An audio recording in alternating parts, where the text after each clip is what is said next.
edhe një Lipian, në 2 shkolla Prishtinës dhe 2 shkolla të Lipianit, në lidhje me ngacmimin seksual dhe pasojat ligjore. Sepse ne kemi parë që dhuna seksuale edhe ngacmimi seksual shumë është më i përhapur. Sfaku i raportuar, sepse mendoj që gjithmonë ka qenë. Dhe shumë shpesh janë të rinjtë ata që ballafaqohen me shkaktimin e kësaj vepre penale, edhe pra, këto shifra janë nga nxënësit. Nga nxënësit. Në mesin e mesin e nxënësve, mesin e 300 nxënësve që janë vullnetarisht kanë marrë pjesë në anketim edhe në hulumtim, ndërsa ne kemi bërë avokim edhe kemi bërë ligjërata për mbi 1000 nxënës për këtë tematikë gjatë vitit 2024 si institut. Edhe njëra nga to ka qenë ku një djalë ka rrëfyq, është ndjerë ngacmuar seksualisht dhe pastaj ne kemi thënë nxënësve që në formë anonime ju mund të shkruani përvojat e juaja. Edhe kanë qenë 9 raportimet e djemve që kanë qenë të ngacmuar seksualisht edhe që janë nën moshën 18 vjeçare këta djemë. Nga kush?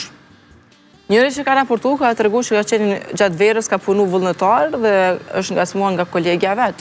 Ndërsa ka edhe nga burra, që mu gjatë hulumtimit si gazetare, po edhe me institut që këtë ashtë në tonë kohën jemi në hulumtim edhe nëse së publikohen ato për me pa nevojën ku duhet të shtrihemi, ka shumë e shprehur ngacmimi seksual edhe ndaj djemve nga djemt. Edhe që kjo është edhe më vështirë raportuar, po edhe grave ndaj djemve, grave të rritura, ndaj djemve të mitur.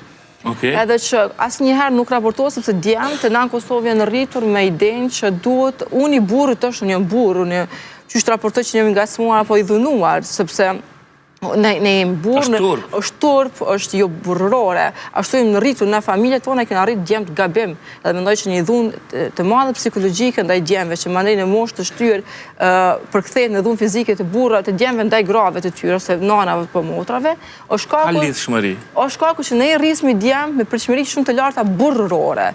Pa i trajtuar si njerëz në rënd të parë, pa i trajtuar si qenie njerëzore në rënd të parë, pa ja marrë parasysh nevojat e tyre, pa i treguar që edhe ti mund të bësh viktim. Jo vetëm viktim e rrajës djem e djem, po viktim e ngacmimit, viktim e dhunimit, e që janë lajnë pasoja shumë të mëdha në ndërtimin e tyre afatgjat. Tani një rast tjetër më i vështirë, më i rëndë, por që e keni bërë publik ju, kemi rast kur motra është dhunuar nga 2 vëllezrit dhe pastaj ka lindur fëmijën e tyre. Katerina Regjepi tregon raste të rënda që ndodhin brenda shoqërisë sonë, shoqëruar pastaj me stigmatizimin që u bëhet këtyre vajzave edhe nga gjykatësit. Pra, 2 fish është dhuna këtu. Së pari nga vëllezrit, incest që ka prodhuar një fëmijë nga incesti, dhe së dyti stigmatizimi nga gjykatësit ku e di çfarë fjalësh i kanë drejtuar asaj. Kur i zbuloni ju këto raste, si përjetoni? Po më intereson qasja juaj, se para këtij